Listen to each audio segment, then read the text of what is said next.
So I'm here in Alentejo with Sofia.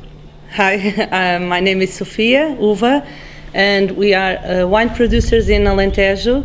This is our farm. We are in the wine business for 3 years now, since 2004. We have the vineyards for many years, but the cellar we decided to make it in 2004. It's been a very good experience, and well, I hope you come here and see with your own eyes. Your vineyards, you have 140 hectares, I think you said. Yes, exactly. We have 1,400 hectares in the total, but vineyards, it's only 10%, so it's around 140 hectares. And you make both white and red wine? Yes, we make wine, white wine, red wine and rosé wine. What grape varieties do you use for the white wines? The white wines we use Antao Vaz, that is a Portuguese grape variety, Perrum and Verdelho. Verdelho yes, also? Okay. Those three grape varieties, it's the ones we use in the white wines. And then the rosé wine, well, we use, one of them we use Aragones, and in the other we use Aragones and Antao Vaz also. One of the interesting things I think with the tasting we just had is that you, or as you said, you don't want to make terribly expensive wines. No, of course not. No, because the wine market is very, it's a very competitive market here in Portugal. Everybody makes wine. So we decided, especially in our lowest wines, not entry level. Yeah. Yes, entry level. We are not going to attack people with the high prices. We earn the least we can, so that people start to buy our wines and get used to drink our wines. And then in the upper level wines, the highest wines, then there we can have some profit to compensate the profit that we don't have in the other ones. And you do make some very good entry-level wines. It's not quite fair to call it entry-level, I think, because it's very good wines. Yes, yes. Very fresh wines. Sometimes it is a problem because we sell wines to supermarkets, and people are used to pay €2 for a wine and drink that wine, and that it is a very easy wine to drink. And that doesn't happen with our red wine, because our red wine is too good for €2. Yes. People maybe would pay 4 or 5, but not 2. And so sometimes people are not used to taste that flavors in a €2 wine. But then also you make some very ambitious wines, and actually I think one of the things I thought about the tasting we just had with your wines was that you make wines which are very, very well balanced. You have a lot of good structure, a lot of ripe tannins, but also very full-bodied and fruity wines. And sometimes Portuguese wines are a bit harsh. But yes. I find your wines very very drinkable. Well, that is the work of our enologist, of course, and he likes to make a little plays. He likes to play with the wines, and his concern, his primary concern, is that the wines are good to drink. People like to drink that wine. So, for instance, that red reserve that we drank, now it is very good. But in the first year, it was very aggressive.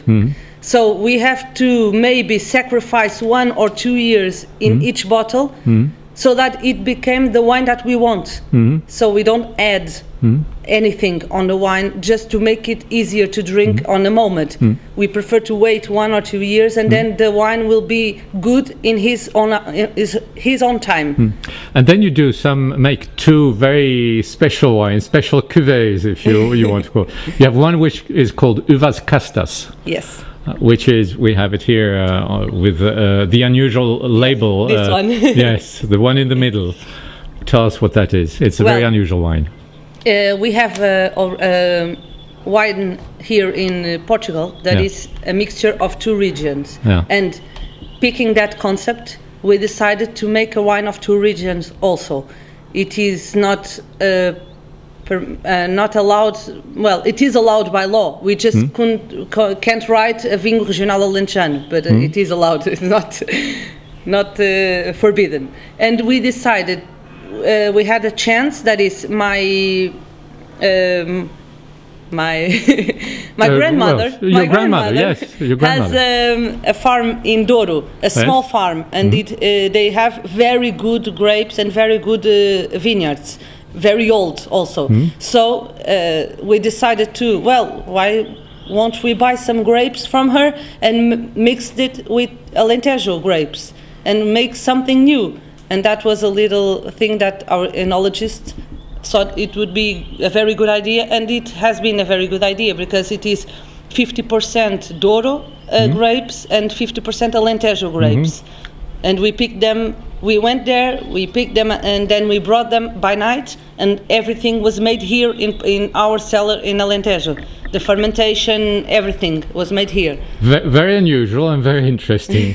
And then the other special, unusual cuvée you have is I'm not sure how to pronounce it in Portuguese. Vinhos da Ira.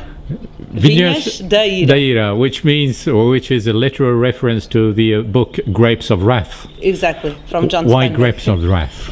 Well, my father is always saying that he was forced to enter the wine market. Sounds painful. Well, not in a very painful way, but he was forced in some way, yes, because he had the vineyards. So if the vineyards were giving every year less money. People were paying less for every kilo of grapes. So he said, well, or I'll do a cellar of my own, or this won't work because they use a lot of water and we have to take care of the vineyards, and then people wouldn't pay for that. So he said, well, okay, let's go start a cellar. And he was forced by that to enter the wine market and everything that has to do with wine, because it wasn't his preoccupation.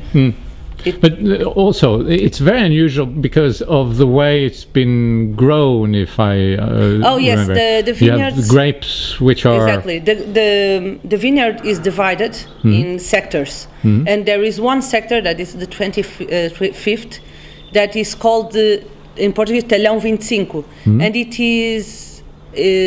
In the old days, people used to plant the grape varieties, one seed of each grape variety. So the mixture was made inside in the land, not in the cellar like today.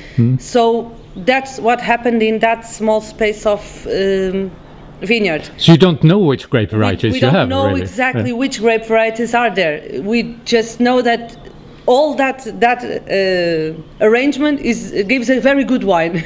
So we started to make the Vinhos da Ira, and maybe there will be 1 year that we won't have Vinhos da Ira because it isn't so good. The grapes weren't so good that year, but the year after probably yes, and that's how we make it. We only make Vinhos da Ira with that small piece of land. So thank you very much. Thank you.